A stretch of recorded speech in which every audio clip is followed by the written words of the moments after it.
5 choses que tu dois absolument savoir avant de partir en Jordanie. La mer Morte, c'est une expérience unique, mais attention, essaye d'être moins débile que moi. Ne trace pas juste avant d'y aller et évite de te ronger les ongles ou d'avoir des coupures. Sinon, le sel va sérieusement te brûler et je t'assure que ça pique de fou. En général, la Jordanie, elle est assez tolérante sur la tenue vestimentaire, mais faut tout de même faire attention. On a eu des regards très insistants et qui respiraient pas la sympathie à Aqaba en maillot de bain sur la plage. En discutant avec d'autres voyageurs, ils ont eu le même ressenti, donc je conseille de porter des vêtements un peu plus couvrants dans cette région.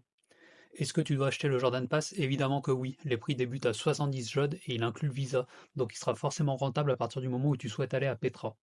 Pour une expérience authentique dans le Wadi Rum, privilégie une nuit à la Belle Étoile ou dans un campement bédouin traditionnel. Les fameuses bulles que tu vois sur Instagram, elles sont à éviter, elles dénaturent le paysage, elles respectent pas du tout l'environnement et la plupart du temps elles sont installées là illégalement.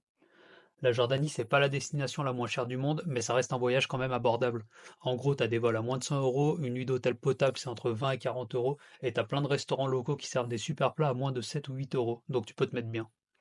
Voilà, fonce en Jordanie, c'est génial et ils ont besoin du tourisme en ce moment. Si t'as des questions, laisse un commentaire et surtout n'oublie pas, tout le monde peut voyager.